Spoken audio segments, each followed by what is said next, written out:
vamos a comenzar la mesa de diálogo número 1, dedicada a las cuestiones conceptuales sobre los activismos y los movimientos sociales.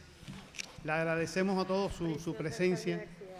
Bueno, acá tenemos en la mesa de diálogo para desarrollar este intercambio, en el orden que aparece, Luis Emilio Aybar de Cuba, del Instituto de Investigación Cultural Juan Marinelo. Tenemos a Carolina Jiménez de Colombia, del Departamento de Ciencia Política, Universidad Nacional de Colombia, representante del Comité Directivo. Tenemos a continuación a Georgina Alfonso de Cuba, del Instituto de Filosofía de La Habana. Y a continuación tenemos acá a Ana María Morales Troya, Ecuador, Grupo de Trabajo de Claxon, de Economías Populares, Mapeo Teórico y Práctico. Y acá a mi lado, Lía Piñeiro, de Brasil, del Programa de Posgraduado en Sociología, Centro de Humanidades, Universidad Estatal de Cairá, representante del Comité Directivo de Claxon también. Y el que les habla, Alberto Pérez Lara, del Instituto de Filosofía. Bueno, tendremos una sesión, no hay que hablar mucho en la presentación porque ya bastante se ha dicho en la inauguración. Esta mesa tiene el objetivo de hacer algunos planteamientos a través de 3 preguntas genéricas para hacer un debate, un intercambio de saberes entre todos los que estamos aquí presentes, desde nuestros conocimientos, desde nuestras prácticas y desde nuestras experiencias también. Es decir, esto constituye acá un diálogo de saberes, una construcción de conocimiento colectivo a partir de esas premisas y sobre todo con un objetivo muy importante que reafirmo como se decía en la inauguración, o sea, con un objetivo principal, reflexionar, pensar, activar a los grupos y movimientos sociales de la sociedad en función de las transformaciones que estamos bien presionados ya en este nuevo siglo para nuestro continente especialmente, que es a lo que está dedicado. Entonces, la metodología que vamos a desarrollar va a ser la siguiente. Hay 3 preguntas generadoras sobre las cuales van a intervenir los miembros de la mesa y a partir de esas preguntas van a participar también, todos ustedes, para hablar, como les decía, desde sus conocimientos, desde sus experiencias, desde sus prácticas, para adicionar a ese conocimiento. Todo el objetivo, como decía, enfocado, aunque esta mesa es principalmente de teoría, pero todo lo que podamos enfocar a transformaciones prácticas, a articulaciones, a luchas, a transformaciones en general, es importante que ese enfoque, además el teórico, lo tengamos en las intervenciones que se hagan. Como todos sabemos, los movimientos sociales no es algo de ahorita. Los movimientos sociales han acompañado en toda la historia de la humanidad hasta nuestros días. Solo a partir del siglo XIX, teóricamente, se retoman los movimientos sociales por su fuerza en las sociedades, se empiezan a retomar y se empieza a trabajar y a conceptualizar de una manera más sistemática. Hasta hoy, como se expresaba allí, esos movimientos sociales, algunos han tratado de dividirlos en viejos movimientos sociales, en nuevos movimientos sociales, pero en realidad hay hoy una presencia desde finales del siglo XX, sobre todo a partir de los años 70, hacia nuestros días, hay una afluencia, hay una presencia en todas las áreas, en todas las esferas y en toda la vida social y política de la sociedad.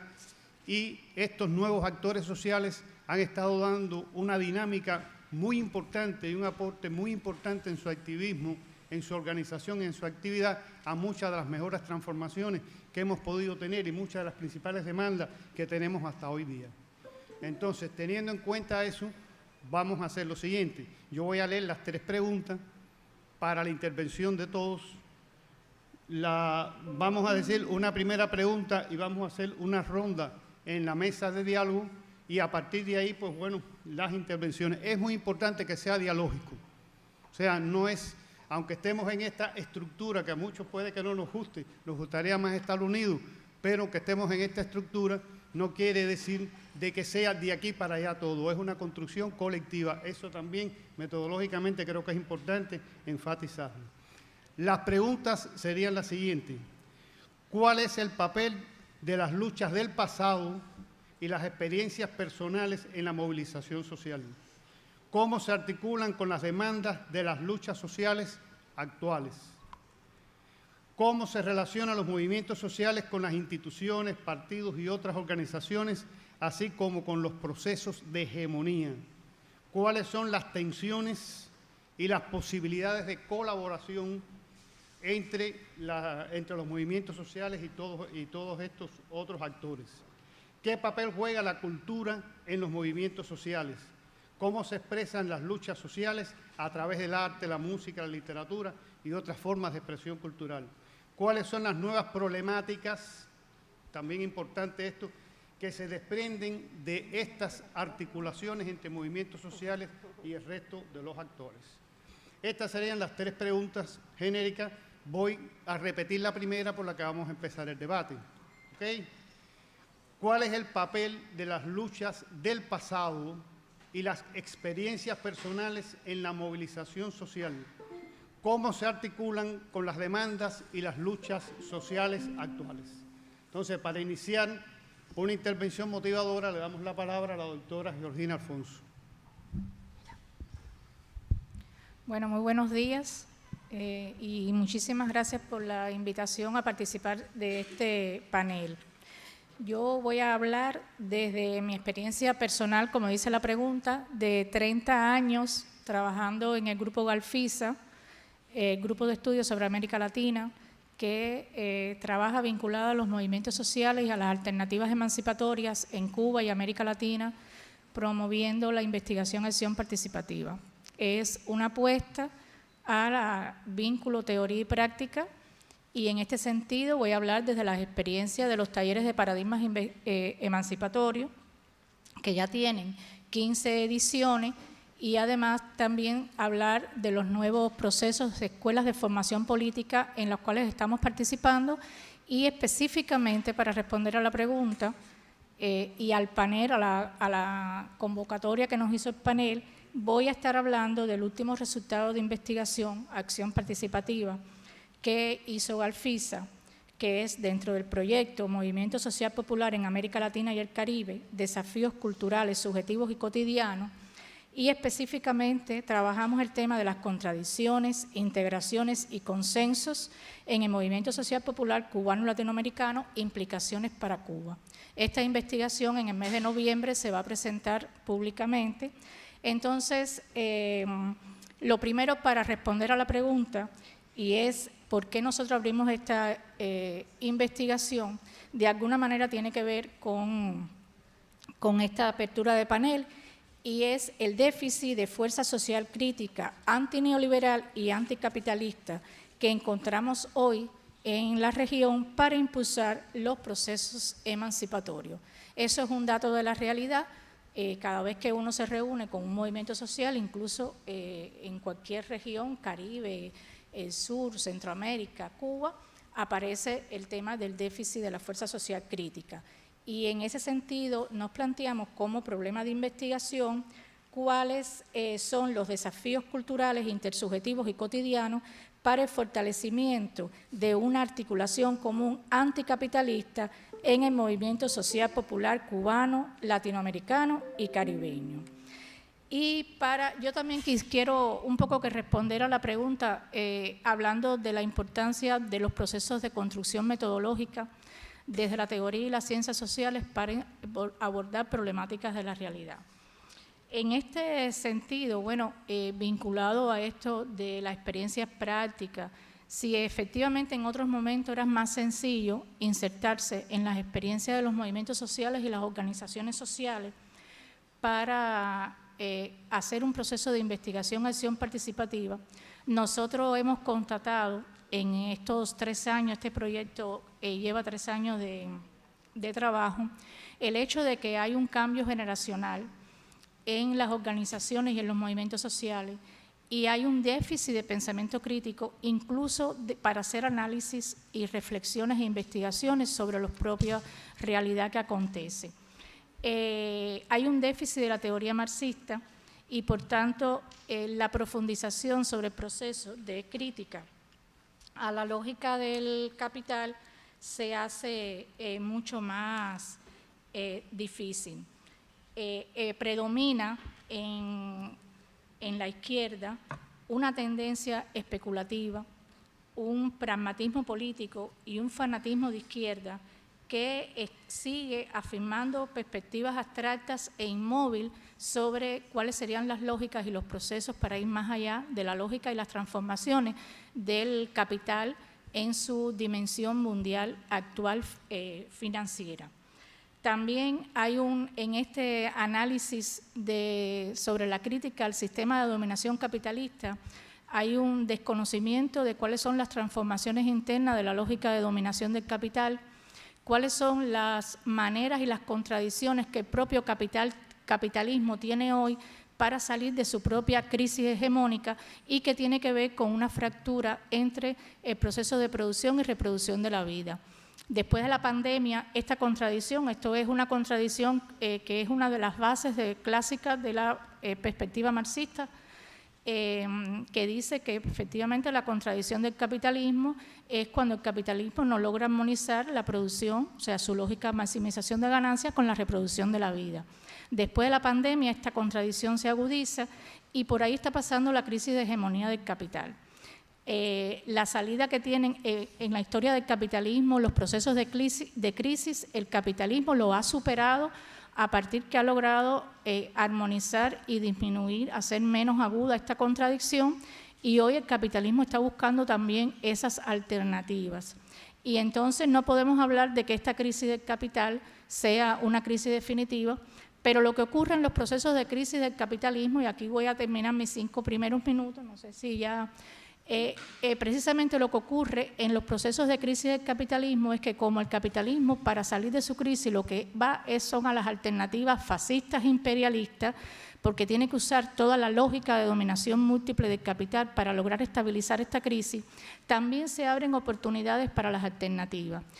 Y hoy tenemos que junto con esta elevada tendencia fascista neoconservadora del capitalismo, también hay una oportunidad porque están apareciendo en los movimientos sociales interés, sobre todo, por hablar del socialismo, por hablar de la memoria histórica, de cómo se dieron los procesos previos de luchas emancipatorias en América Latina, y entonces lo que encontramos es que para las ciencias sociales es una responsabilidad asumir en nuestros procesos tanto de investigación como formación, como comunicación, asumir y traer estos análisis de lo que fueron, pero de lo que será y de cómo es hoy, porque en la medida que cambia la lógica de dominación del capital, tiene que también cambiar las posibilidades de construcción de alternativas emancipatorias.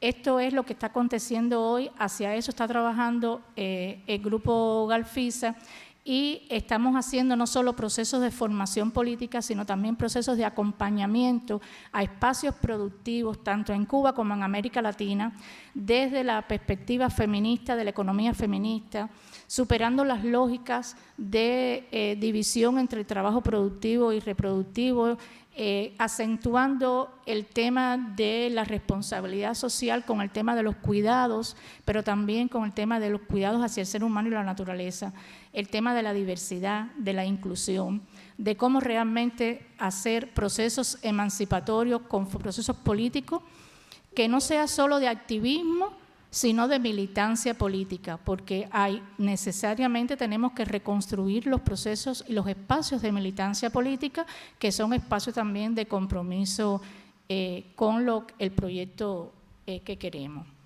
Muchas gracias, Gina. No, consumiste solo 6 minutos, así que estuviste... Solo no me pasé entonces. Entonces si en el transcurso de alguna intervención hay algo muy motivador, que alguien necesite expresar algo, pues por favor levanta la mano y interrumpimos ese momento y lo escuchamos. Le pasamos la palabra a Luis Emilio.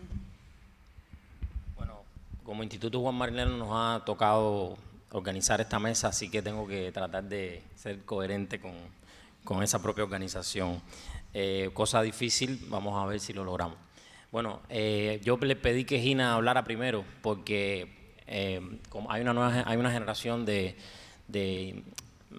investigadores y activistas que nos formamos estudiando y participando en los eventos de paradigmas emancipatorios, leyendo los textos de Galfisa, y de esa manera también nos familiarizamos con muchos temas de América Latina que eran muy aportadores y siguen siendo muy aportadores para la propia Revolución Cubana, de manera que, y también no solo con el Instituto de Filosofía y Grupo Galfisa, sino también con el Centro Martin Luther King, y en medio de esa militancia y activismo hemos estado profundizando también, intentando un poco profundizar estos temas desde la investigación, desde la teoría, etcétera. Y desde ese lugar un poco es que voy a hablar, una mezcla del activismo y la militancia con la reflexión más sistematizada.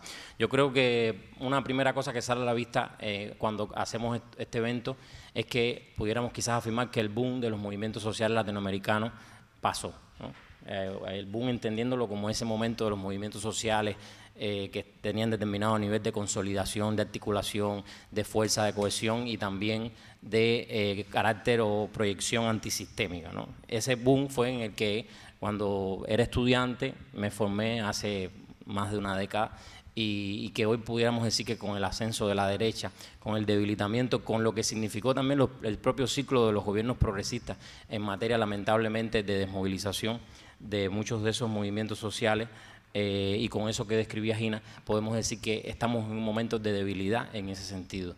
Y no es casual que muchos de estos movimientos sociales que sobreviven en América Latina, que son más antisistémicos, hayan empezado a preferir el término movimiento popular al de movimiento social, precisamente porque los movimientos sociales en nuestra región también existen proyecciones o expresiones de movimientos sociales cada vez con más fuerza que no necesariamente tienen un carácter antisistémico, ¿no? Entonces un poco para remarcar un sentido de clase, una toma de partido por lo antisistémico, por el pueblo, algunos de estos movimientos han empezado a usar más el término o prefieren el término de movimiento popular, y creo que eso es muy ilustrativo de lo que venía comentando. Pero aún así, yo creo que es importante mencionar, bueno, pensar qué novedades, cuáles fueron las cosas nuevas, cuáles fueron los aprendizajes que nos han dejado los movimientos sociales latinoamericanos, entendiéndolo como un fenómeno que sobre todo surge a partir de los años 80. Yo creo que una anécdota quizás puede ilustrar esto. Cuando yo era estudiante, el Instituto Juan Marnell organizó un taller que se llamaba Taller Vivir la Revolución. Yo por primera vez participaba en un tipo de espacio y cuando llegué no me dijeron, yo esperaba que fueran a darme una charla de qué cosa era la revolución, pero por el contrario se organizó trabajo en subgrupo y me preguntaron en ese subgrupo, la pregunta era ¿qué significa para ti la revolución? Y además me pidieron que fuera sincero, que dijera lo que verdaderamente yo pensara y no lo que se esperaba de mí. Yo creo que esa anécdota es ilustrativa de un poco de un giro o una crítica que representan los movimientos sociales latinoamericanos respecto a una tradición organizativa de izquierda previa que tiene mucho que ver con los paradigmas organizativos de la izquierda en el siglo XX. Y yo puedo sistematizar algunas de esas críticas, ¿no? En primer lugar hay una crítica a la lógica de la vanguardia. En segundo lugar hay una crítica al verticalismo de las organizaciones de izquierda. Hay también una crítica a la forma partido, entendiendo como que la forma movimiento es mucho más flexible, es mucho más plástica para las luchas y para los contextos que vivimos. Hay una crítica también al obrerismo, es decir, a pensar que hay un único sujeto de la lucha y que por tanto la lucha también se reduce a sus dimensiones económicas o políticas. Y hay una crítica al fetichismo de la toma del poder como el momento revolucionario, entendiendo entonces el poder como una cuestión mucho más compleja, pero al mismo tiempo ha habido, yo creo, unas especies de ciertos reduccionismos, es decir, esos movimientos sociales a la par que aportaban esas novedades, de alguna manera se generaba una brecha que no integraba lo suficiente aquellos aprendizajes de la tradición organizativa previa, que no se podía desechar del todo, ¿no? Y ese es uno de los problemas que traen algunos reduccionismos, como por ejemplo, si por un lado criticamos la lógica de la vanguardia, por el otro lado existe la tendencia entonces de considerar al pueblo como una masa o como un sujeto que por sí mismo es crítico, un sujeto que por sí mismo es revolucionario. Si criticamos por un lado el verticalismo, por el otro lado existe la tendencia entonces a rechazar toda forma de estructura o toda forma de organización formal que siguen siendo necesarias para profundizar esos impactos. Y, por otro lado, la crítica a la forma de partido se ha caracterizado también con un exceso de espontaneísmo, de improvisación, que no permite entonces tampoco el avance y una lógica también muy cortoplacista.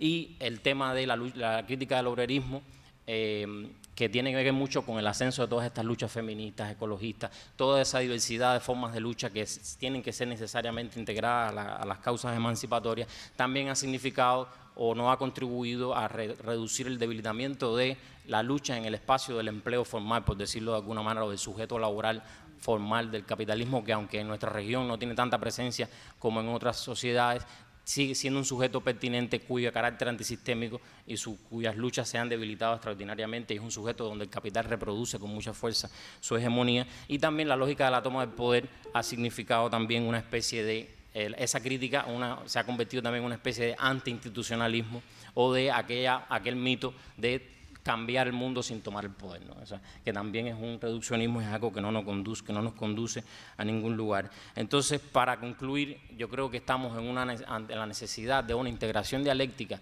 entre esa tradición revolucionaria que viene del siglo XIX y del siglo XX y estos nuevos aportes, ¿no? Una síntesis dialéctica que el Grupo Valfisa y otros referentes en nuestra región siempre han intentado promover. Yo creo que el Movimiento Sin Tierra es probablemente uno de los movimientos que mejor ha logrado sintetizar esas distintas tradiciones, pero y que a mí me parece que todo confluye en la pregunta de, bueno, si no necesariamente tenemos que hablar de partido, no necesariamente tenemos que hablar de sindicato, lo reconocemos, pero ¿qué organización necesitamos para hacer la revolución? Yo creo que la pregunta que subyace a todo esto y a la necesidad de esa integración dialéctica es ¿qué organización revolucionaria necesitamos? Más allá de que eso puede llamarse hoy movimiento, que puede llamarse partido o que puede tener una forma u otra. ¿Dónde está la organización revolucionaria que nos sirva para hacer la revolución, para transformar el sistema de dominación y que lo haga además reflejando todos esos valores y todos esos acumulados y todos esos nuevos aportes? Gracias, Luis Emilio. Creo que igual que Gina han puesto algunos puntos bien importantes que además son bien complejos y contradictorios en la historia, en la teoría y en la formación de los movimientos sociales y su impacto en las transformaciones sociales. Y creo que bueno que se han tocado aspectos hasta el momento en los cuales considero que tenemos que debatir. Hay espacio, hay elementos ahí para debatir a partir de los saberes de cada uno. Entonces le damos la palabra a Carolina de Colombia. Bueno, buenos días para todas, todos y todes. En primer lugar, agradecerle a la Universidad de La Habana la acogida en este espacio tan maravilloso. Y en segundo lugar, en mi calidad de no solo de latinoamericanista, sino sobre todo de colombiana, agradecerle al pueblo de Cuba la solidaridad que siempre ha tenido con nosotros para avanzar en una solución política del conflicto interno armado. Creo que siempre hay que decirlo y siempre hay que reconocerlo. La acogida que tuvo Cuba entre el 2012 y el 2007 en la mesa de conversaciones en La Habana y la forma como la abordó nos permitió llegar a un buen término, al menos en la firma del acuerdo, no así desafortunadamente, pero eso ya no es responsabilidad del pueblo cubano, sino nuestro, en lo que terminó siendo un fracaso de la implementación del acuerdo de paz y posteriormente la acogida que dieron a la mesa con el ELN, pese a las dificultades que hoy surte esa mesa y que nos pone en una coyuntura en Colombia bastante compleja frente a lo que significa la posibilidad de avanzar realmente en una solución política del conflicto armado. Pero lo digo con todo el cariño, expreso este agradecimiento por ustedes. Lo segundo que quisiera señalar en el marco de la pregunta que se propone para el panel sobre la articulación con las luchas del pasado, y me parece que esto es fundamental. Digo que es fundamental porque he escuchado un número importante de interpretaciones que tienden a explicar las luchas que se han vivido, al menos en América Latina, en el último lustro, como producto de una situación espontánea que parecería que activaría una serie de movilizaciones y de manifestaciones sociales y populares. Y yo creo que justamente existen un conjunto de sinergias, trayectorias y acumulados de las luchas que explican las resistencias en la actualidad. Me parece que es muy importante situar eso porque nos permite ver las memorias históricas de los pueblos en las luchas por la defensa de sus derechos o por plantearse un horizonte de transformación social. A veces siento, y siguiendo aquí los planteamientos del compañero, que esa dificultad para encontrar esa articulación con las luchas del pasado obedece a la dificultad de entender los rasgos novedosos, nuevas formas de organización, de trayectorias de lucha, bueno, de dispositivos de resistencia de las luchas que nos acompañan en el escenario actual. En el caso colombiano, quizá la expresión más fuerte de movilización social y popular la vivimos en abril de 2021 y es una movilización que no se da en abstracto, sino que debe leerse a la luz tanto del contexto, como lo señalabas tú aquí, de crisis del capitalismo, pero también sobre todo un contexto de luchas que se venían dando en el mundo y en la región, que me parece importante reconocerlas pese a las debilidades que se han advertido en esta mesa. Cuando nosotros intentamos articular esas luchas del pasado con las luchas sociales actuales, creo que tenemos, o en el caso colombiano al menos identifican 3 niveles. En la lucha del 2021 se veía con claridad un nivel que hacía referencia a las luchas tradicionales del movimiento sindical, del movimiento campesino, del movimiento indígena, que seguían siendo centrales y nucleadoras de los procesos de resistencia en Colombia, y son esas luchas que se han configurado, digamos, durante todo el siglo XX, y confluían con unas luchas de un segundo nivel que emergen en términos de los tipos de subjetividades que las animan, finalizando la década de los 90, principios del siglo XXI, más vinculadas con tendencias de sectorización, de territorialización, de interseccionalidad, es decir, donde convergen las luchas de las mujeres, de las diversidades sexuales, de los estudiantes, del ambientalismo, de los movimientos barriales, bueno, de los asentamientos, de los movimientos socioterritoriales, que son como un tipo de movimiento y de sujeto político que se configura sobre todo a principios del siglo XXI. Y un tercer dimensión que quizá se activa más dada la contingencia, en el caso colombiano particularmente la contingencia del COVID, dado que la rebelión del 2021 en principio se expresó en contra de una reforma tributaria que pretendía imponer el gobierno neoliberal de Iván Duque, ¿sí?, en un contexto apenas de salida de la emergencia sanitaria, pero que al final lo que terminó fue activando una serie de luchas históricas.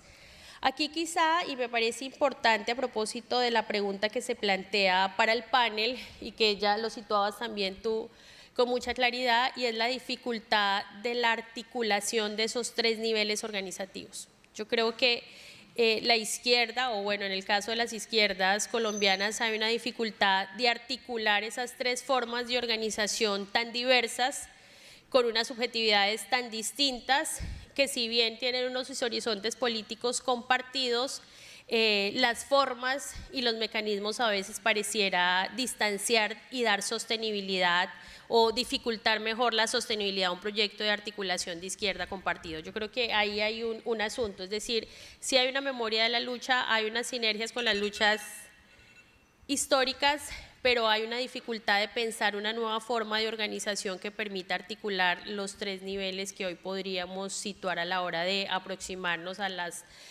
luchas sociales y populares que se viven en Colombia. Gracias, Marina. Entonces, le damos la palabra. ¿Hay alguna intervención de alguien que quiera señalar? Bueno, entonces le damos la palabra a Ana María. Muchas gracias.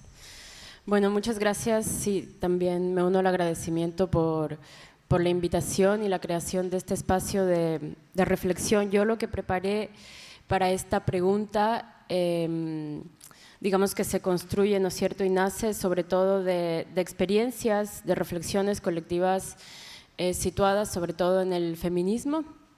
Y lo que yo quería hacer es un poco, claro, hablar desde el Ecuador, responder desde la situación actual del Ecuador y partir, quizás también se va a ir respondiendo un poco lo que han ido planteando anteriormente, partir de un ejercicio genealógico para poder comprender el presente y el estado actual de los movimientos sociales, sobre todo en el Ecuador actual, ¿no? Y para ello yo creía importante traer y mencionar que el Ecuador ha tenido dos grandes movilizaciones y paros nacionales. El primero fue en el 2019, convocado principalmente por el movimiento indígena, y el segundo igualmente en el 2022, donde recibimos en Quito, ¿no es cierto?, a miles de personas, y la movilización fue sostenida por el movimiento indígena, por una juntanza también popular y una articulación feminista. Y era importante para mí traer estos dos eventos porque estos paros fueron un frente importantísimo contra las políticas neoliberales que se intentaban como instalar. ¿Cómo? Que se intentaban instalar en esos momentos, y lo que vivimos, inclusive, digamos, más allá del frente antineoliberal que fueron esas movilizaciones, sí que fue como que sentimos que se atravesó, ¿no es cierto?, como un umbral de violencia en cuanto a la represión y la respuesta estatal que se dio a esas movilizaciones, con asesinatos a manifestantes y con una técnica que después se vio reproducida en otros espacios como Colombia y como Chile, que fue por ejemplo, los disparos y la pérdida de ojos de ciertos manifestantes. Entonces, en ese sentido, yo quería traer, ¿no es cierto?, como antecedente de alguna manera para poder pensar cómo se está dando la reconfiguración o la construcción o el quehacer de los movimientos en la actualidad. Este año en Ecuador hemos vivido como una avanzada muy violenta y de políticas neoliberales importantes, y eso sí que va a influir también en las articulaciones de los movimientos. En enero se dio la declaratoria de conflicto armado interno, que eso habilitó la militarización de territorios periféricos, sobre todo de la costa, de Guayaquil, de Esmeraldas, de los ríos, y digamos que con esa excusa, de alguna manera, también no solo se profundiza la militarización, sino que también se da el alza al IVA, a la gasolina, ¿no?, que eran políticas que antes habían tenido como una respuesta desde los movimientos sociales mucho más fuerte. Y ahora, entonces, lo que, digamos, para pensar el presente me parecía importante como poder esclarecer, ¿no?, el contexto actual y todo lo que el terror también del Estado va provocando en la capacidad organizativa, y también cómo esta acrecentada militarización, todos los casos que estamos teniendo como de muertes violentas, reclutamiento, una avanzada muy grande del reclutamiento hacia adolescentes. También las respuestas se rigen muchas a través de las emergencias, ¿no? Por ejemplo, hay como nuevas organizaciones también que van naciendo para, por ejemplo, denunciar todas las masacres carcelarias, los asesinatos que se están dando dentro de los sistemas penitenciarios, y también otro de los frentes, digamos, que también está como en respuesta como muy seguida, casi permanente, es el que está atravesado por los extractivismos, la amenaza extractiva, y ante este escenario también una avanzada de la represión policial importante. Así que bueno, con esto cerraría esta primera parte. Gracias, Ana. Gracias, Ana María. Le pasamos entonces la palabra a Lía, de Brasil. Creo que sim, creo que me escuchan bien. Buenos días a todas, todos y todes. Quisiera inicialmente manifestar mi profunda alegría en estar en ese espacio, tanto estar en Cuba como estar en la Universidad de La Habana. Penso que é um espaço de honor para debatir cuestiones que tienen que ver también con la trayectoria de la lucha popular dentro de nuestra grande América. Y yo quisiera primero arrancar con dos afirmaciones que creo que son importantes para pensar las luchas sociales. Una que es la clásica frase ya de Karl Marx, cuando dice que la historia de la humanidad es la historia de la lucha de clases, y esta lucha de clases que hace son los pueblos organizados. Entonces venimos ahí de una trayectoria internacional de luchas. Y la otra es de José Martí, sobre la reivindicación de pensar con cabeza propia, como siendo también un elemento importante de construcción también de la lucha popular. Y empiezo por estas dos perspectivas, porque en primer lugar, cuando miramos las luchas del pasado dentro de la memoria histórica de nuestras luchas populares, vemos que en América Latina y el Caribe, si bien la nomenclatura de movimientos sociales va a surgir a lo largo del siglo XX, nuestra historia es una historia de lucha que se caracteriza en un primer momento como una lucha anticolonial. Eso fue, digamos, lo que movilizó todo el proceso de lucha popular en los periodos coloniales. Luego, la propia lucha revolucionaria, teniendo en Haití una referencia importantísima de la lucha anticolonial y antiesclavista, entendiendo también el sistema esclavista como un sistema no solo económico, sino también sociocultural, o sea, también tiene que ver con la formación de una subjetividad social. Y luego las revoluciones del siglo XX, con la Revolución Mexicana, la Revolución Cubana, la Sandinista y la venezolana, ya al final del siglo XX, como siendo también un ciclo de lucha importante también dentro de esa trayectoria. Y que son referencias importantes, por lo menos para demarcar algunos planes de análisis. El primero es poner en el centro de la discusión la necesidad de pensar la política y el quehacer político desde la clave popular, o sea, desde el pueblo. Y pienso que eso es un aspecto importante del legado de América Latina y el Caribe en relación a otros continentes, y dialogando con Emilio en relación a la propia crítica al vanguardismo, de pensar que la revolución tiene que tener el pueblo participando activamente, no es algo conducido por una vanguardia. En segundo lugar, el contenido del proyecto emancipatorio, porque son luchas que tienen un carácter emancipatorio. Y si es emancipatorio, tiene que ver sí con la reivindicación de derechos fundamentales, pero también derechos que tienen que ver con un proceso histórico también de lo que nos caracteriza en nuestra formación desde el periodo colonial, cuando fuimos no solo expropiados de nuestra condición sociohistórica de ser como civilizaciones, porque fuimos colonizados y esclavizados, y también en África, porque es el continente hermano.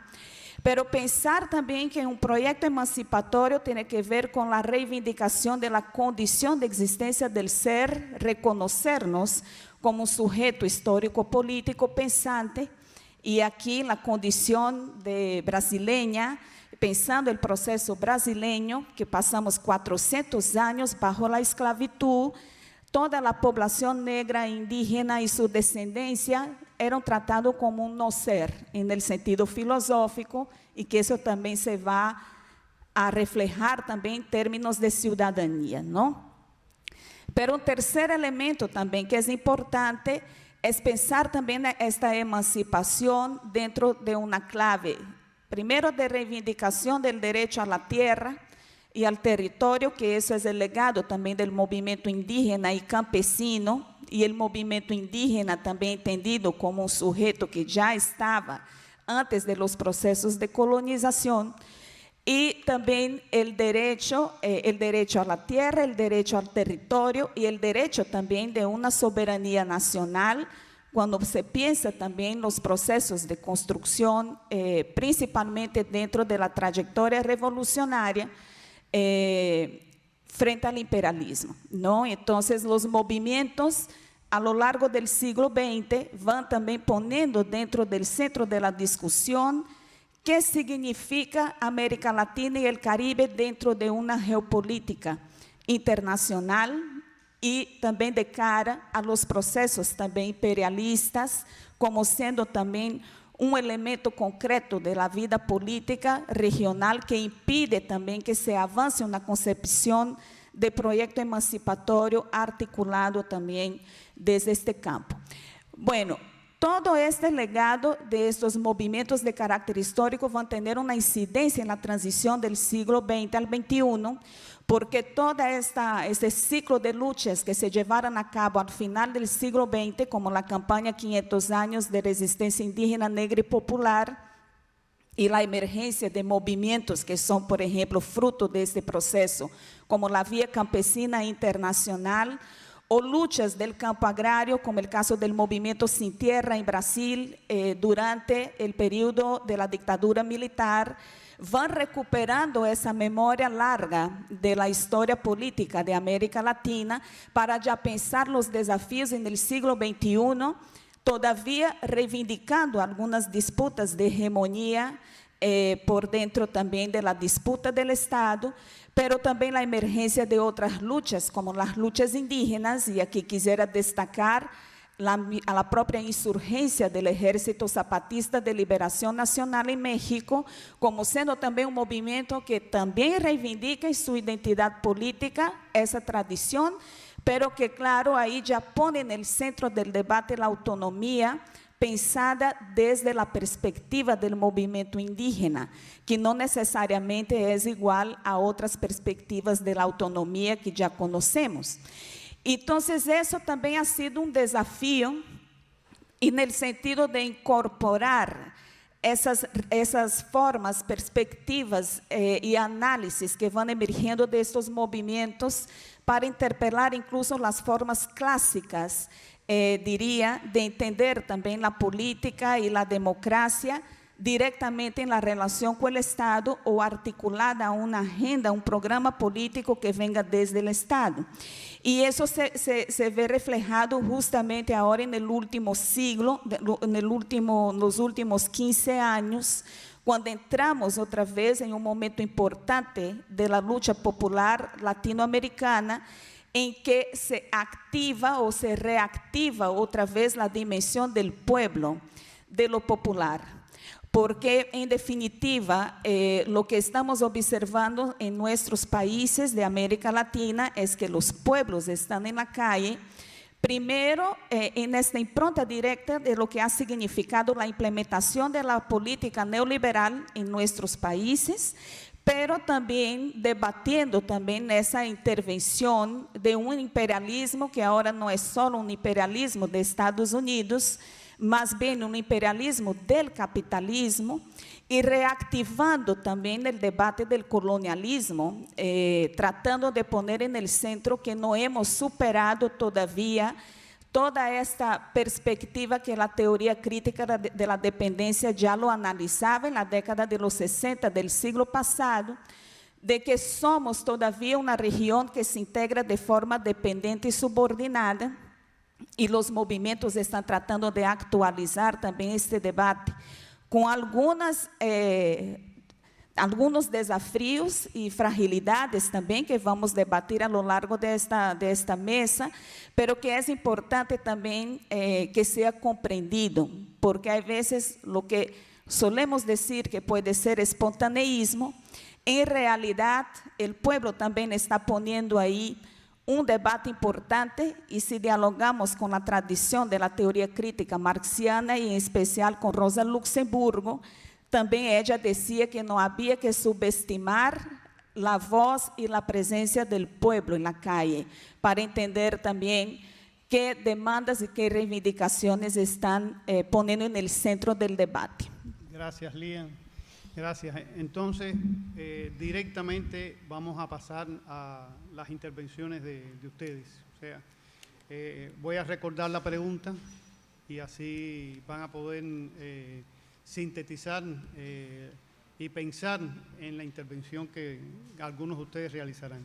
La pregunta que que ha generado toda esta exposición es la siguiente. ¿Cuál es el papel de las luchas del pasado y las experiencias personales en la movilización social? ¿Cómo se articulan con las demandas de las luchas sociales actuales? Es decir, articulación entre esas demandas de viejos movimientos que siguen estando vigentes y de los nuevos movimientos, cómo se están articulando, y experiencias personales que hayan tenido ustedes de cómo se ha dado ese proceso hoy en la actualidad. Usted, por favor.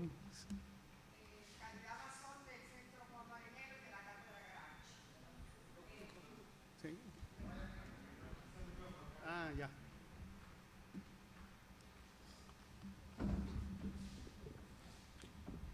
Se han planteado por los 5 ponentes, que los felicito a todos, cosas muy interesantes y muy preocupantes, sobre todo para nosotros, no como cubanos solo, sino como latinoamericanos. Porque hemos visto esto mismo que planteaba Luz Emilio, cómo a veces se subestima la historia y se cree que lo nuevo va a sustituir totalmente las experiencias que se dieron en el pasado. Y yo soy historiadora, pero no porque sea historiadora, sino porque soy revolucionaria. Creo que hay que estudiar el pasado para poder llegar a cosas nuevas. Lo cual no quiere decir que lo nuevo sea negativo. Yo entiendo que las luchas tienen que tener en cuenta las experiencias positivas de los siglos anteriores y lo que se está dando actualmente. Pero tiene que ver mucho también con la conciencia de nuestros líderes. Y nosotros como académicos tenemos que tratar de influir en esos liderazgos que se dan en América Latina. Porque lo vimos ahora recientemente como con las elecciones de Venezuela, como personas que se decían de izquierda, se olvidan. Yo les voy a decir sinceramente lo que yo pienso. En Venezuela puede haber ocurrido cualquier cosa, pero cuando uno tiene que definir a quién vas a defender y a quién no vas a defender, tú tienes que tener muy claro qué vas a hacer y tener muy claro que estoy hablando como si yo fuera una lideresa de América Latina. O sea, tener bien claro que estoy representándome no solo a mí mismo, sino a todo un pueblo que viene detrás de mí. Y entonces, en ese sentido, uno tiene que tratar de influir en los líderes.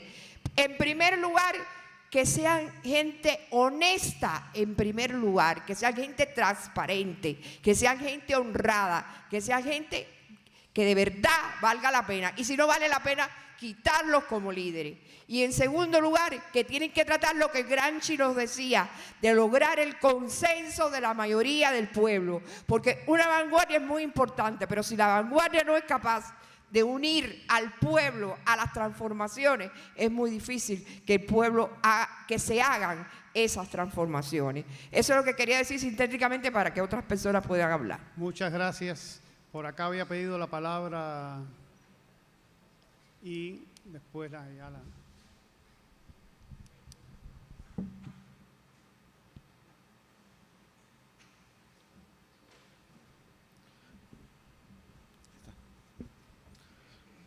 Bueno, primero muchas gracias por la mesa y por los aportes al debate. Sí, está bien. Yo soy Stalin Herrera, del Instituto de Estudios Ecuatorianos, miembro del Comité Directivo de Claxo. Y solamente quería, primero, agradecer un poco a esta discusión. En cierta forma, o sea, yo siento que las mesas de esta naturaleza nos ponen siempre en el debate, que recoge un poco la nostalgia de los procesos revolucionarios de los años 70, de la nostalgia de las luchas obreras de la misma década, y tienden a, si bien reconocer las cosas novedosas de la época, también a subvalorarlas, por decirlo de alguna forma. Creo, desde mi punto de vista, yo trabajo movimientos indígenas en el Ecuador, y veo que el déficit marciano o el déficit militante está también relacionado con la complejidad de los relatos de esta época, ¿no? A mí me parece que habría que sumar digamos, a estas categorías que Carolina ponía, ¿no? Hay que pensar la memoria, hay que pensar la trayectoria, hay que pensar los acumulados y también pensar en el carácter de los proyectos y los paradigmas que se han venido construyendo desde los años 80, desde los años 60 hacia adelante, ¿no? ¿Y a qué me refiero con esto? Es que si algo han hecho los movimientos sociales es recoger en cierta forma aquellas trayectorias y memorias y situar en el nuevo momento nuevas herramientas para la disputa. Es decir, hoy por hoy el movimiento feminista es de enorme aporte para pensar el carácter de las luchas. El debate anticolonial, antirracista que han situado ahí los movimientos negros, los movimientos indígenas, es fundamental para repensar nuestra estrategia y el carácter del capitalismo en América Latina. Y categorías, vamos a decir, o propuestas y paradigmas para la transformación, como pensar el Estado plurinacional, la interculturalidad, la soberanía alimentaria como un proyecto desde los mundos campesinos para la transformación del campo, la alimentación, son centrales para pensar las luchas. Y digo esto para volver al pasado, ¿no? Porque ahí hay vamos a decir, como un dilema, ¿no? Cuando recogemos las categorías de esta naturaleza, como la lucha de clases también, estamos situándonos en sujetos, vamos a decir, prehistóricos, ¿no? Porque si algo tiene, digamos, el movimiento de transformación y revolucionario, es un movimiento moderno. Los obreros son modernos como categoría. Nacen a principios del siglo a partir de construir un debate en torno a la transformación en una perspectiva profundamente moderna. Eso es Hobsbawm con el debate, digamos, con esta reflexión en torno a los rebeldes primitivos, ¿no? ¿Qué es lo que había antes?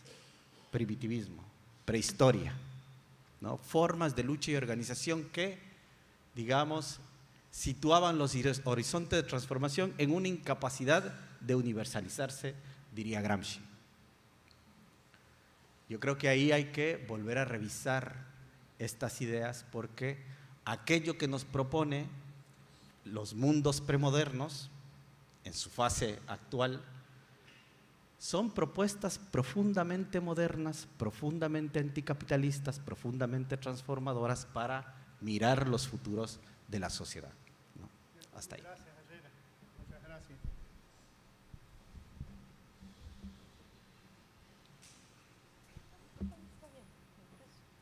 Hola, buenos días, mucho gusto. Mi nombre es Mónica Ulloa de Costa Rica y quisiera hacer una consulta en función de lo que Georgina Alfonso mencionaba al inicio, pero que bien lo podemos traslapar para todas las realidades y escenarios geográficos que nos acompañan esta mañana.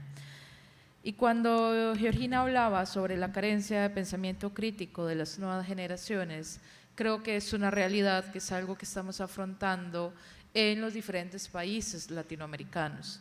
Es un marco de reflexión que en Costa Rica también hemos estado viendo, además de que nosotros como país también, cada país tiene sus propias dinámicas, ¿no? Entonces, la pregunta es, ¿cómo podríamos subsanar esa falta, esa carencia de pensamiento crítico de las nuevas generaciones, que en buena parte son las que ahora están constituyendo los movimientos sociales? Y también cabría preguntarse entonces, ¿de qué manera conciben las nuevas generaciones los movimientos sociales? Porque para las generaciones de los 70, de los 80, de los 90, un movimiento social tenía una estructura particular.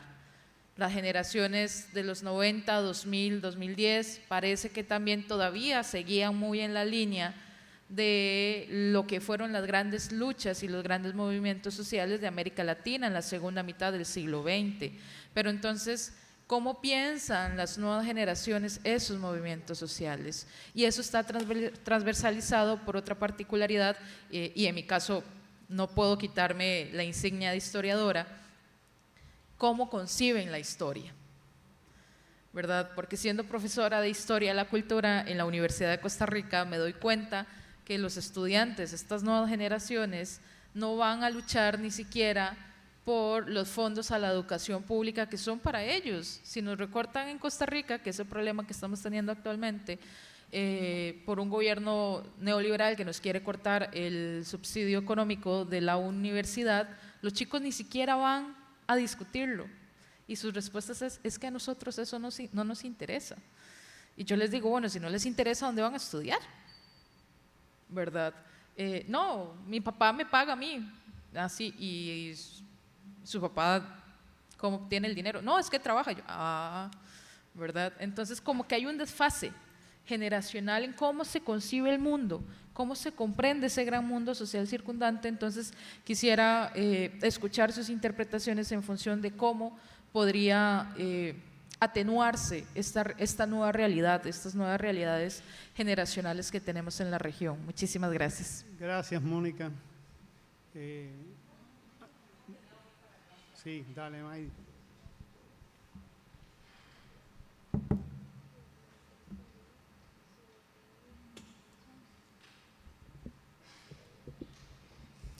Muy buenos días a todos y todas. Ante todo, darle las gracias a este prestigioso panel que nos ha estado moviendo el piso y el techo con sus intervenciones. Yo soy la doctora May Diestra Bayona, profesora de esta aula magna, de esta magna casa de estudio. Yo quiero referirme a varios puntos, ¿no?, en términos generales para pensarnos. Yo creo que tanto los movimientos del pasado como del presente tenemos que trabajar en base a una cuestión de la ética, de algunos principios éticos que han estado siempre en disputa. El primero tiene que ver con lo que acaba de hablar la profesora de Costa Rica, y es justamente pensarnos qué responsabilidad tenemos de que hoy las nuevas generaciones tengan esos posicionamientos a todos los niveles, desde todos los niveles institucionales, desde la propia familia hasta las instituciones a todos los niveles de un gobierno que puede existir en una sociedad. Creo que habría que hacerse esa pregunta. Otra pregunta que tendríamos que hacernos es por la cuestión de los comportamientos. A veces estamos formando parte de discursos críticos, hacemos una teoría crítica que tiene una gran incoherencia en la práctica de las dinámicas que hacemos colectivamente, pero también en las prácticas de lo que nosotros estamos haciendo. Entonces, la gran pregunta, tanto en el pasado como en el presente, es ¿qué entendemos por comportamiento? Y para mí, en estos últimos tiempos, pensando las propias prácticas de vida, en el plano personal, en el plano como madre, en el plano como docente, en el plano como líder de movimientos activistas y académicos, mi gran pregunta es, bueno, ¿cuál es el comportamiento? ¿Qué entiendo por comportamiento? He llegado a entender que es esa acción observable entre lo que siento, pienso, digo y hago. Y yo creo que eso es algo que tenemos que estar, como nos decía Sandra, de Guatemala, esta feminista que siempre nos ha acompañado en paradigmas emancipatorios, con su gran tabor llamándonos a activar el sospechómetro. Entonces yo creo que hay que activar muy fuertemente el sospechómetro en estos tiempos. Otra cosa que quería poner en perspectiva es la gran pregunta. Estamos llevando procesos de movimientos sociales, ¿para quién y cómo y por qué? ¿Y hasta qué punto participan? El concepto pueblo. Pueblo, ¿es un concepto para la teoría política? ¿O pueblo forma parte de ese sujeto de una construcción gramatical? ¿O pueblo es lo que decía Ernesto Che Guevara en El socialismo del hombre en Cuba? Un sujeto de la transformación social real y dinámica, con una voz propia. Y ahí entramos también en una disputa importante, desde el punto de vista de la geocorpopolítica, ¿no? Y es la cuestión de siempre decir, Latinoamérica y el Caribe queda ahí enganchado dentro también de una narrativa que no se ha comprendido. Hoy llevamos todas unas voces, algunas personas muy serias y otras de manera muy festinada, un acercamiento al tema de la decolonialidad. Pero el tema de la colonialidad comienza desde ese mismo movimiento contracolonial que Juan Bosch nos dice, Caribe, frontera de imperio. ¿Y qué significa Caribe, frontera de imperio? ¿Y hasta cuándo la frontera de imperio no nos penetra permanentemente y todos somos cómplices de la manera en que los imperios nos penetran desde esas lógicas de economía de servicio a las cuales servimos? Ojo con esto, es muy importante. Y lo otro es también llamar la atención como muchas veces los movimientos de Latinoamérica y líderes de Latinoamérica han traicionado no solo a su pueblo, sino a los pueblos que en momentos determinados levantaron la voz por ellos. Y que hoy cuestionan las lógicas de esos pueblos con sus comportamientos. Entonces, un pensamiento crítico, un movimiento crítico, habría que pensarlo. Y por último, quiero colocar la cuestión desde el punto de vista genealógico de pensarnos desde esa riqueza de los vocabularios que utilizamos. Por ejemplo, para mí la frase de Marx con la que usted inició, me parece que es fabulosa, pero en el contexto de América Latina y el Caribe, como estudiosa, le digo que es limitada. ¿Por qué? Porque cuando nosotros vemos el movimiento de mis antepasados esclavizados, para Marx no estaba pensado, y ellos tienen una historia que todavía está por ser escrita y por ser redimensionada. El concepto sujeto para mí no sirve en toda su máxima dimensión, porque está pensada en una categoría que deja fuera los marcos de un contexto, una diversidad epistémica, como es en los pueblos de América Latina y el Caribe. Porque, por ejemplo, para el mundo del mundo de la afroepistemología, el concepto sujeto no existe. Existe el concepto persona en un sistema categorial, ni tan siquiera solo, porque es un sistema colectivo, ¿verdad? Y entonces tenemos que también pensarnos, tenemos que también actualizarnos, porque tal vez son de las cosas que en el pasado movilizaron, incluso desde el propio mundo del arte, que tanto nos dice, pero en el presente hemos avanzado mucho más. Y yo creo que hay que buscar esos puntos que la dialéctica marxista, y ahí sí me acomodo, nos está dando de referencia y de base para seguir caminando y seguir cuestionando nuestra posición en el mundo. Gracias. Ahora pido permiso porque tengo que ir a dar una clase de filosofía. Gracias, Madi. Miren, vamos a dar una palabra más porque tenemos un tiempo. Y como son 5 panelistas, con el compañero que va a hablar ahora son 5 del público. Es decir, que estamos a un 50%. Estamos bastante equilibrados. Así que, bienvenido. Buenos días. Mi intervención, de todas maneras, voy a tratar de hacerla lo más breve y puntual posible. Primero, bueno, a riesgo de ser reiterativo, yo creo... Ahí se oye, ¿verdad? Bien. Primero que nada, sí, gracias. Dino Amador Allende González, del Centro de Estudios Hemisféricos y sobre Estados Unidos. Bien, a riesgo de ser reiterativo, yo creo que hay que felicitar y agradecer al panel. Y en mi caso lo voy a hacer porque si bien confieso que el tema de los movimientos sociales en sentido general no es el área que en la que quizás yo me desenvuelva desde el punto de vista del estudio y la investigación académica, yo creo que por un sentido elemental incluso de que uno es, en primer lugar, latinoamericano, con formación de izquierda y con formación de izquierda que además es nacido y crecido en la Revolución Cubana, estar fuera de este tipo de espacios, aunque sea como participante, es casi, por decirlo de alguna manera, un delito de lesa humanidad. Entonces, ya yendo un poco más en materia al comentario y al criterio que voy a manifestar, independientemente de que pudiera tener preguntas y referencias hacia las intervenciones, me voy a concentrar sobre todo en la segunda intervención o en un par de aspectos de la segunda intervención.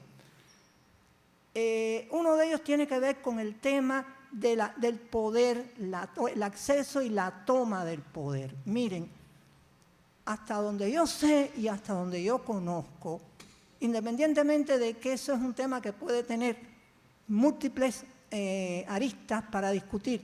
Hay una cosa que yo creo que es vital, y no quiero parecer ni tajante ni verticalista. Si usted no llega al poder, si usted no tiene control del poder, y vamos a tener en cuenta, sobre todo en gobiernos progresistas y en movimientos en América Latina que han tratado de ser un poco más radicales, no siempre es igual llegar al gobierno que llegar al poder. Yo creo que eso hay que saber establecer la diferencia, pero si usted no llega al poder, usted no puede hacer mucho, o a veces no puede sencillamente hacer nada.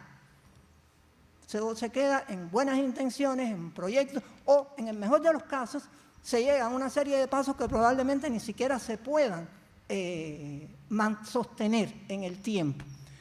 Y lo segundo, que creo que sale un poco tangencialmente en esta segunda intervención, es el tema de los gobiernos, movimientos sociales que entonces se identifican como movimientos populares.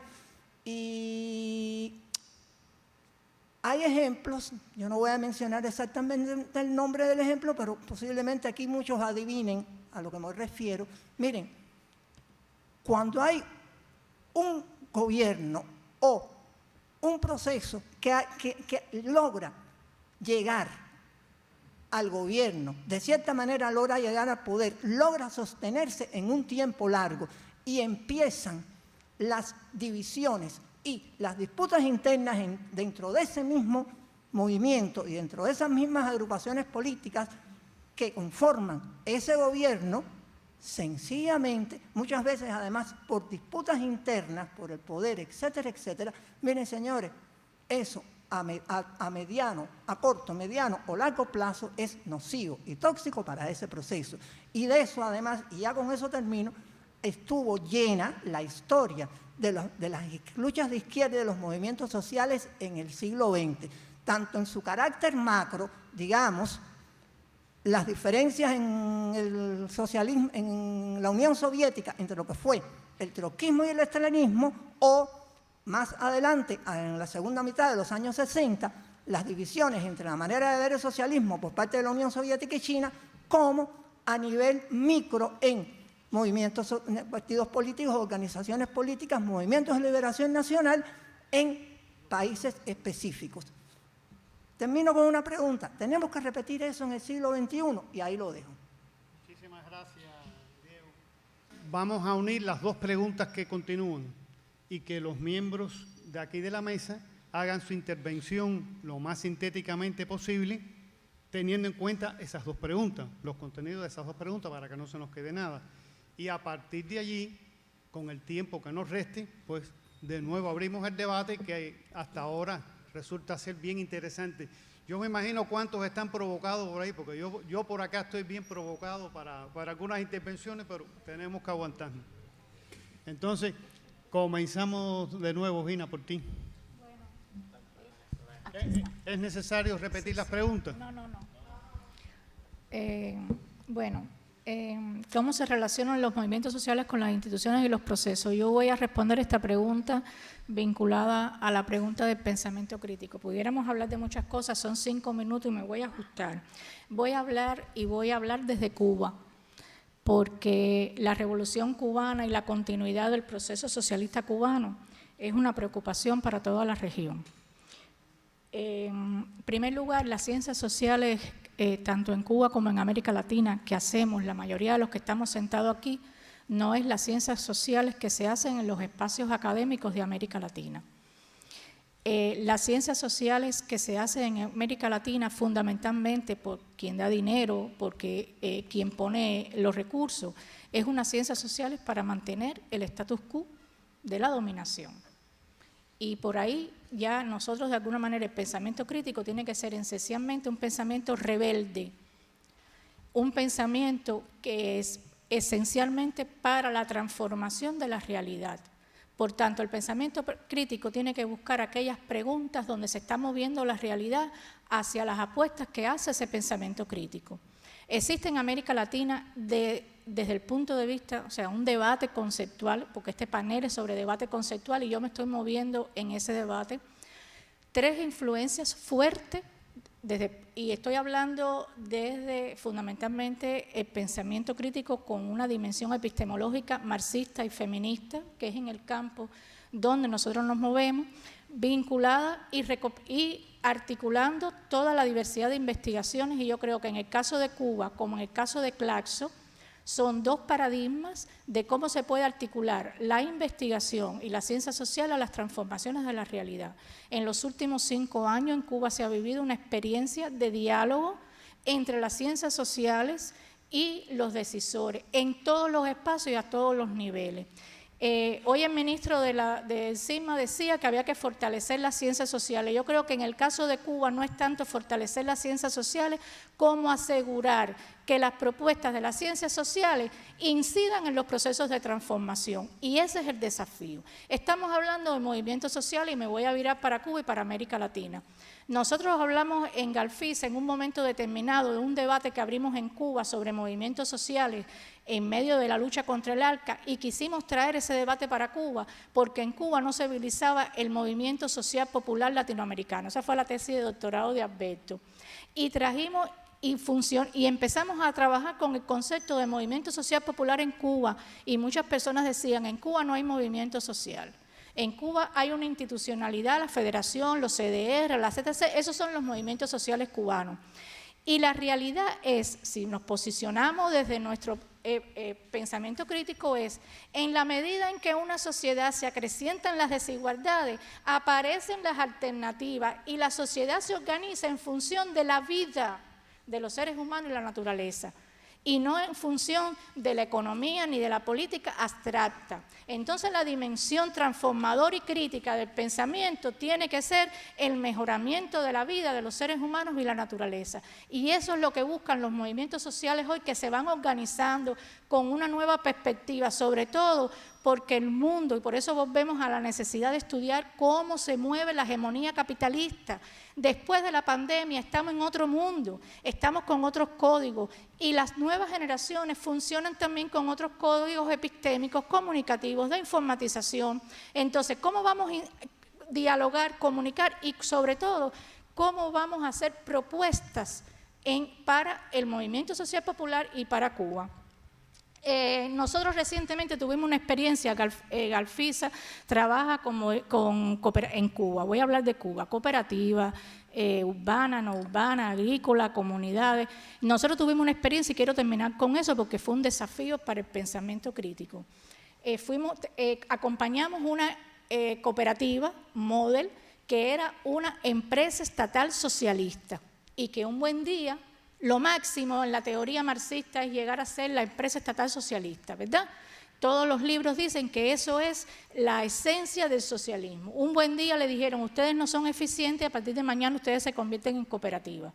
Y un buen día la cooperativa en el año 2022 no pudo funcionar más porque las prioridades económicas eran para las empresas privadas, y esa cooperativa decidió convertirse en una MIPYME. Nosotros recientemente fuimos ahí con una visita de unos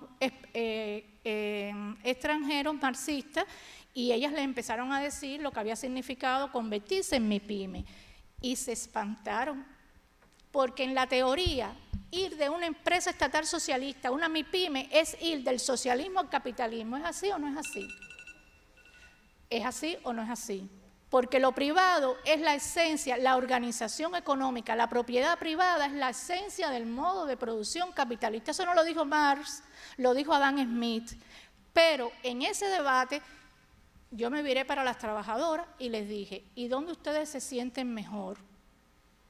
Y todas dijeron, aquí, como MIPYME. Entonces el debate no está en si MIPYME, si privado, si estatal. El debate está en cuál de esos espacios productivos y cuál de esas construcciones políticas que nosotros estamos haciendo, y producciones ideológicas y producciones estéticas, que es la última pregunta, mejora las condiciones de vida de las personas, mejora las condiciones de vida de los pueblos, y nos hace realmente funcionar como un tejido social colectivo que apuesta a una vida en común, pero para eso hay que saber también que tenemos responsabilidades y compromisos y hay que exigir, y dentro de esas responsabilidades y compromisos es que nosotros tenemos que exigir el derecho a controlar los recursos y los bienes comunes que se producen en nuestra sociedad. Tenemos derecho a exigir que se nos dé información, transparencia. Tenemos derecho también a que nuestras propuestas sean incluidas y si no son incluidas, que se nos digan por qué no son incluidas. Y eso es parte de la organización de las luchas del movimiento social popular hoy en América Latina y eso es parte de lo que hoy se está debatiendo en el contexto latinoamericano. Y cuidado porque muchas veces construimos discursos académicos que no son lo que está debatiéndose el movimiento social popular ni son necesarios para la transformación. Nosotros, voy a terminar, tanto en América Latina como en Cuba, tenemos 3 posiciones diferentes que acompañan las posiciones desde el punto de vista teórico y los debates al movimiento social popular. Tenemos el liberalismo, tenemos el republicanismo y tenemos también el socialismo. ¿Cuál es mejor y cuál es peor? Esa no es la cuestión. La cuestión es cómo dialogamos, nos articulamos y acompañamos y hacemos que se avancen las apuestas transformadoras que tienen hoy el movimiento social popular y los espacios socioproductivos que están emergiendo como alternativa a la lógica económica del capitalismo. Gracias, Gina. Luis Emilio. Realmente es una pregunta que tiene mucho que ver con los contextos, porque la actitud o la táctica o la estrategia respecto a la institucionalidad va a variar mucho según el contexto de lucha en el que estemos hablando.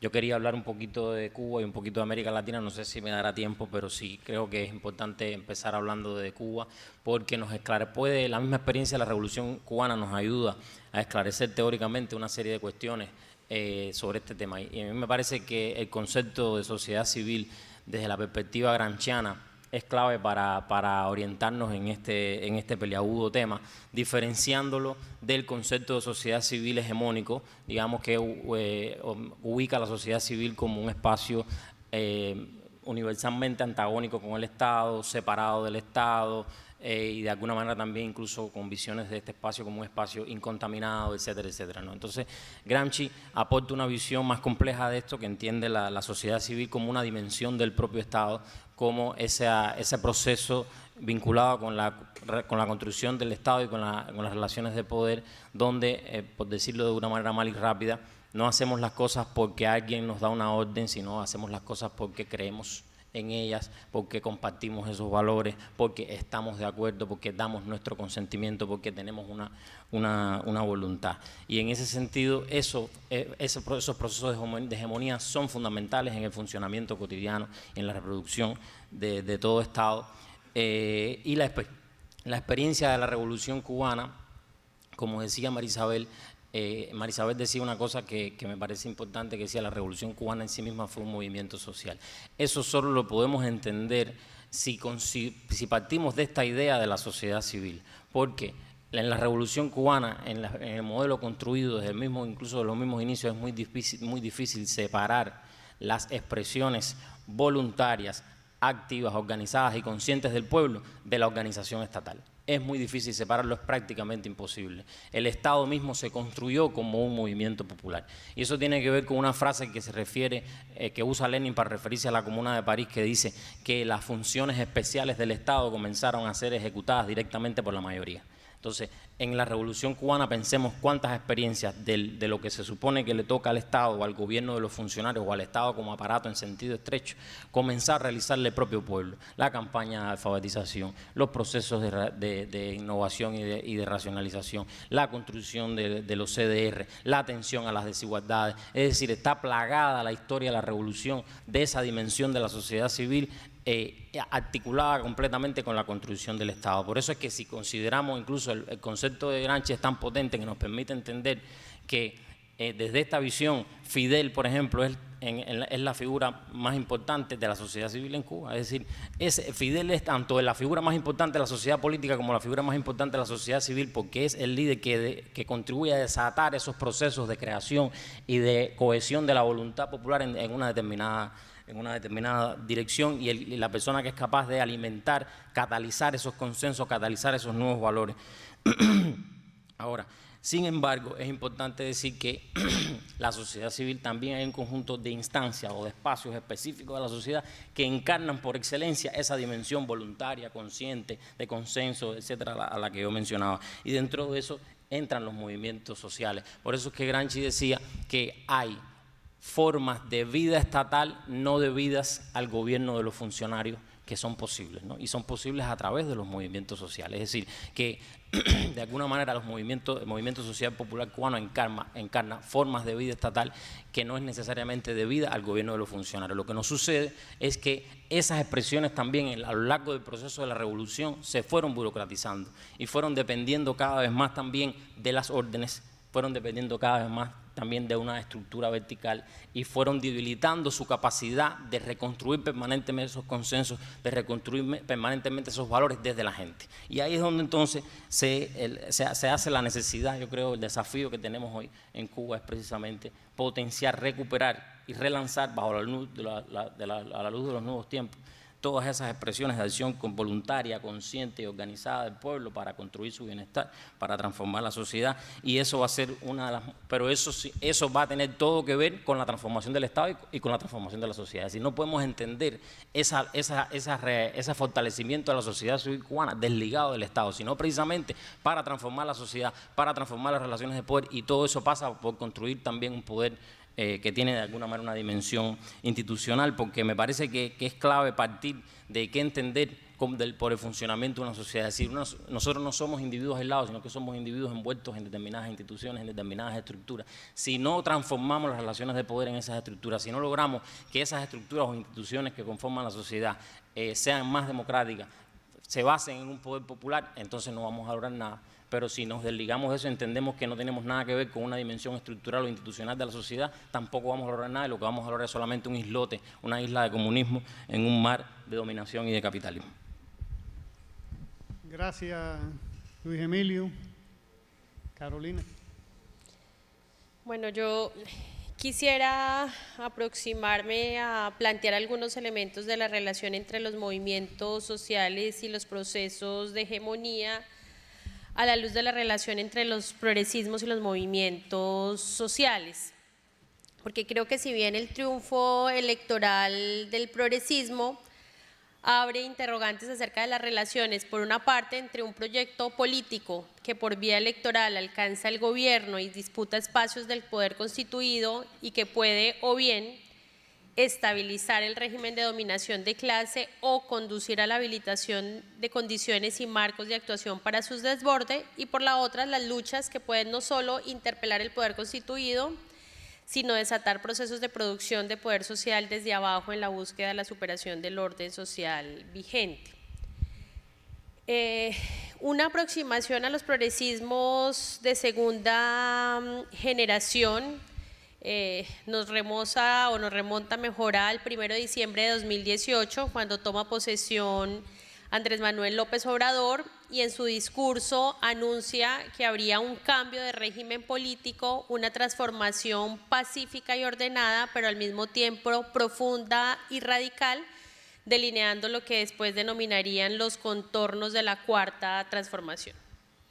Y el significado del triunfo de Andrés Manuel López Obrador fue muy importante no solo para México, porque significaba el quiebre de la hegemonía del PRIAM, sino que implicaba que la economía más grande de Latinoamérica volviera a abrir un retorno de las izquierdas en la región, en un continente asediado por un espectro político de unas derechas con nuevas caras. Justo un año después de la posesión de Andrés Manuel, toma posesión Alberto Fernández, y ahí se abre ese nuevo giro del progresismo en la región. Sin embargo, surtidos casi 6 años del reinicio del proceso, creo que el balance es complejo y se advierten idas y venidas indicativas de los rasgos y las improntas de la nueva ola. Si bien con estos progresismos se exhibieron los límites de la dominación de clase y se puso en cuestión, en algunos casos, la posición hegemónica del bloque en el poder, y la clase trabajadora y el movimiento social y popular, aunque acrecentan su poder y producen una redefinición transitoria de esa relación social, no logran transitar hacia un proceso de quiebre estable y de mayor duración que permitiese considerar en lo inmediato una salida distinta a la normalización capitalista. Yo quisiera señalar al menos 4 elementos a valorar en este balance de esa relación progresismos, movimiento social y producción hegemónica. Yo creo que hay un elemento, y lo planteaba en la última intervención el compañero de la sala, referido a las rigideces y los obstáculos derivados de los poderes de facto. Los factores reales de poder que, si bien han perdido la conducción del gobierno en los países de esta nueva ola progresista, continúan controlando los principales campos de producción y generación de riqueza y tienen el control de medios de comunicación hegemónico, liderazgo en las fuerzas políticas institucionales con representación en el Congreso, entre otros elementos que dificultan impulsar las reformas requeridas. Un segundo asunto tiene que ver con un movimiento popular que ha perdido la capacidad de acción y convocatoria, bien sea por la cooptación, que en algunos casos ha sido objeto por los gobiernos de turno, o por un alto nivel de criminalización que lo ha golpeado y desestructurado. Cuando el movimiento deja la tarea de transformación al gobierno y queda a la espera expectante de las definiciones gubernamentales, pierde autonomía y alimenta una dinámica paquidérmica en la sociedad. Estos dos elementos lo hemos venido sufriendo en el caso colombiano. Un tercer asunto tiene que ver con la debilidad de los gobiernos progresistas a la hora de proponer un proyecto alternativo capaz de situar una nueva utopía revolucionaria. Las dificultades para producir un horizonte de visibilidad que oriente el caminar hacia una transformación profunda de la sociedad terminan configurando gobiernos que gestionan democráticamente las crisis. La ausencia de esta utopía configura administraciones más moderadas, con poca imaginación política y, en consecuencia, débiles para adelantar acciones políticas estratégicas vinculados con la recuperación de la soberanía del Estado, especialmente en los campos energético, alimentario, tecnológico, científico y militar. Lo anterior se explica, entre otras razones, en el caso de muchos progresismos latinoamericanos, en la trampa de la conciliación de clases.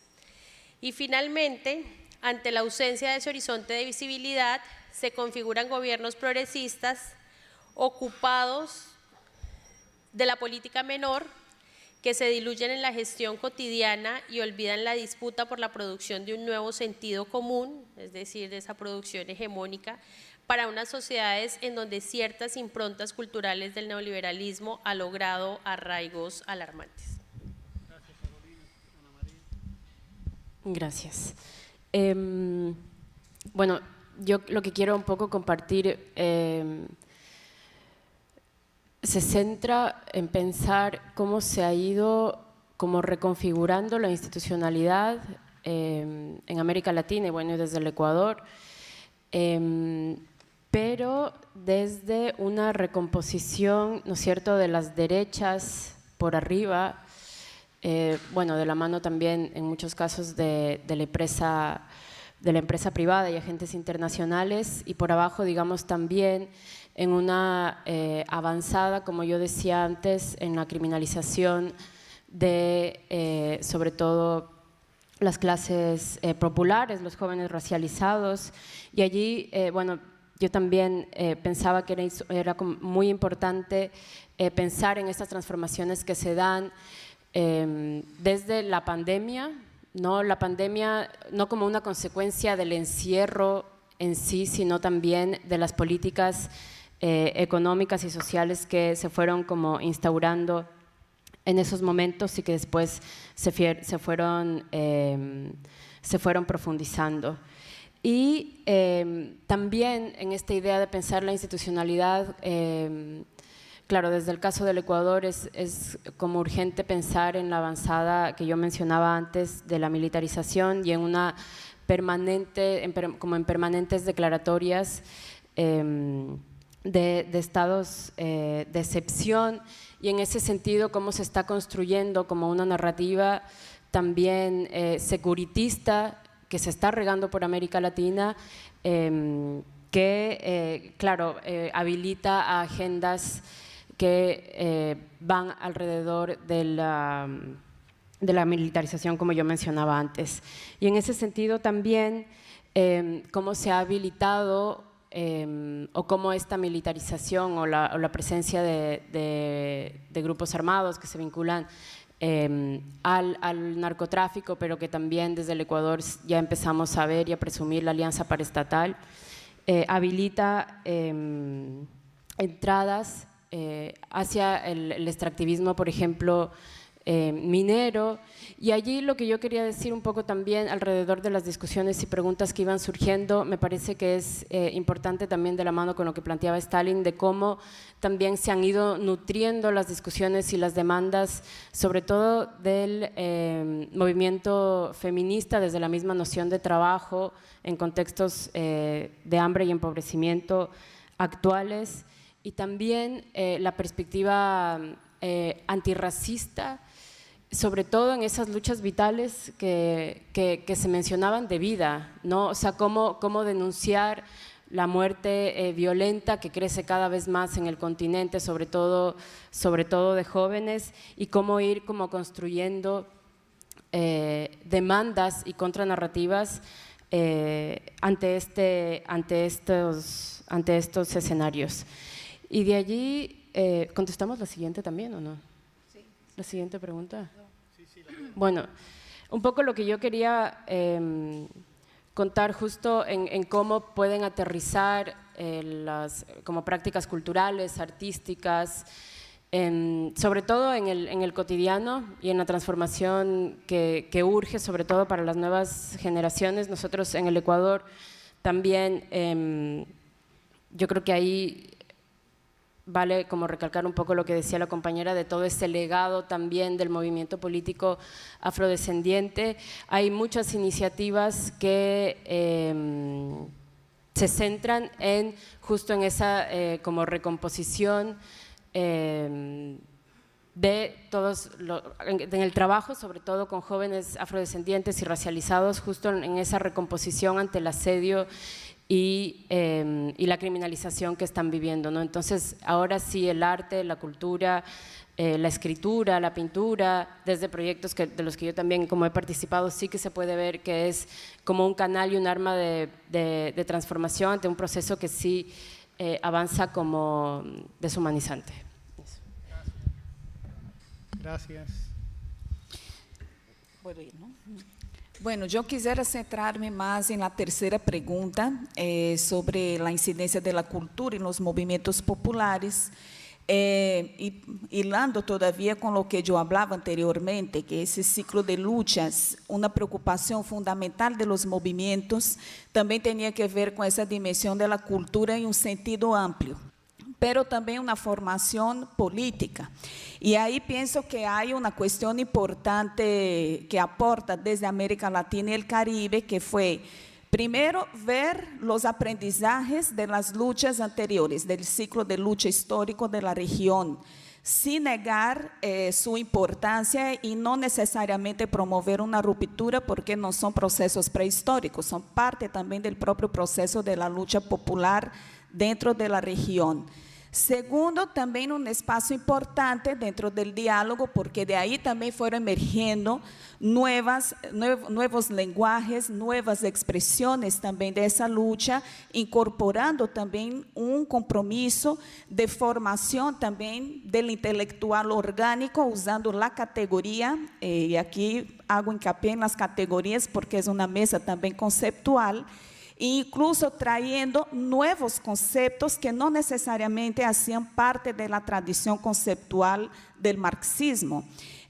Lo que va demostrando también que los movimientos populares van construyendo también su propia teoría social y política. Por ejemplo, trayendo nuevos conceptos, como el concepto de soberanía alimentaria, que Stalin hizo referencia, incluso como contrapunteo al concepto de seguridad alimentaria, y muy relacionado también con esa dimensión de reivindicación de la reforma agraria popular y reivindicación también del derecho a los territorios. Y aquí estoy dando el ejemplo de la Vía Campesina Internacional, que es una lucha también que es resultado del ciclo de luchas anteriores y cumplió ahora 30 años, o el Movimiento Sin Tierra, que tiene 40 años. Entonces, no es que porque se Estamos en un nuevo siglo que las luchas pasadas desaparecieron. Surgen nuevas luchas que caminan con las que ya estaban. Pero también conceptos súper importantes desde la lucha indígena, como el concepto de territorio, cuerpo, tierra, que ha sido también una aportación importantísima del movimiento indígena y en particular de las mujeres indígenas para pensar incluso esa dimensión de la defensa de la naturaleza y dentro de una apuesta de crítica también a esa concepción del capitalismo y de la ciencia moderna que tiene un carácter antropocéntrico. La naturaleza está a servicio de atender a los seres humanos. Entonces, el concepto también va recuperando esta unidad dialéctica de pensar también nuestra existencia en coexistencia con la naturaleza y lo que ello implica también pensar esta perspectiva del cuidado de la naturaleza. Y que eso también entre en la disputa incluso del Estado cuando el movimiento indígena también debate las constituciones, y el caso de Ecuador y Bolivia son emblemáticos para pensar también la disputa de hegemonía dentro del Estado, pero también la declaración de los derechos campesinos que la Vía Campesina también logró impulsar a lo largo de 10 años junto a la FAO y la ONU para tener también los derechos de la naturaleza reconocidos allí. Y finalmente, el propio debate que el movimiento negro trae para la discusión, pensando justamente esa dimensión de racismo estructural y de cómo no se vació toda la perspectiva colonial que atraviesa la historia de 500 años y que hoy también el genocidio del pueblo negro en las periferias y el genocidio también de las personas racializadas es parte también de la dinámica de reconfiguración del capitalismo en el siglo XXI. El cuerpo migrante es un cuerpo racializado, los territorios que son de gran interés para el capital, para implementar todo el neoextractivismo, son territorios de poblaciones indígenas, poblaciones negras afrodescendientes, poblaciones campesinas. Entonces no hay como disociar del debate la dimensión racial. Y obviamente toda la lucha feminista con la dimensión también de la trama de los cuidados de la vida, el propio cuidado también de la vida en un sentido mucho más amplio que va alargando también la propia concepción de los horizontes comunitarios populares. Entonces vemos como que hay ahí un hilo histórico de los movimientos que, si bien recuperamos tradiciones de la lucha internacionalista, también vamos construyendo lo propio, como diría José Martí, en términos también de tener una teoría propia también de ese proceso.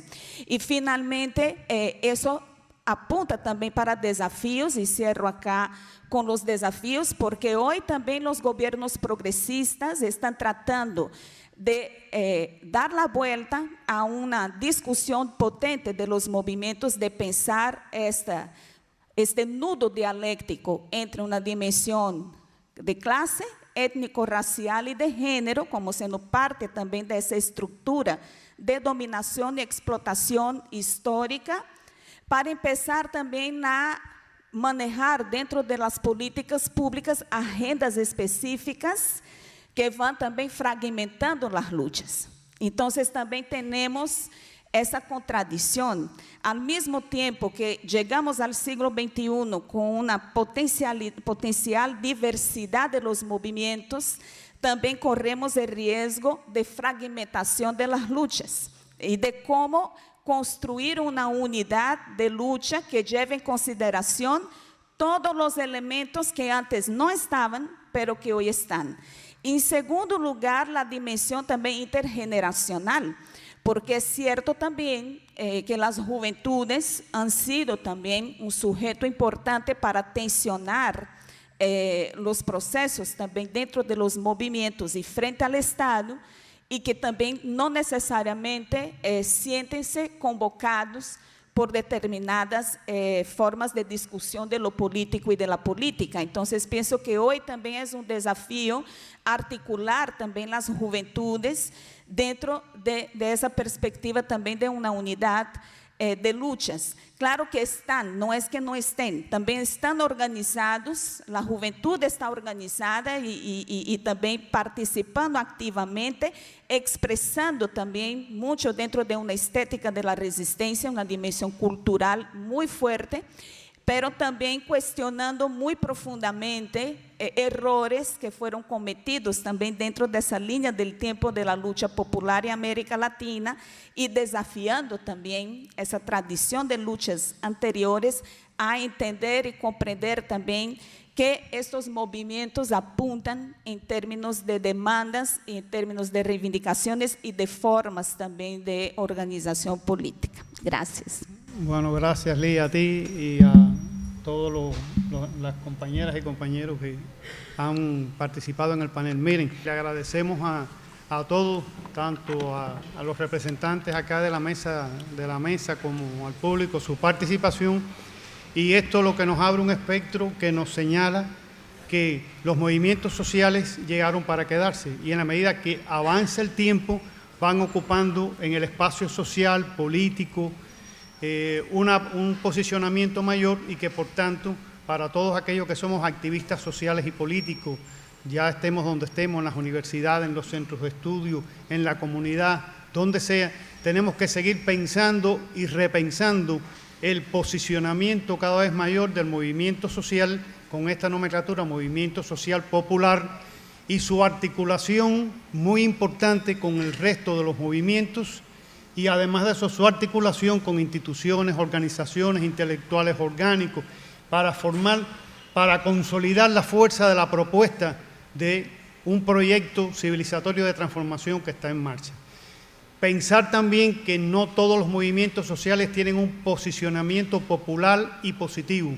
Existen movimientos sociales fascistas, neofascistas, religiosos extremos, etcétera, etcétera, que también están en los espacios de lucha sociales. Por tanto, cuando hablamos de esta dimensión de movimientos sociales, no podemos olvidar que movimientos sociales en toda su historia es una lucha. Aquí se ha hablado de retomar el enfoque de la lucha de clases.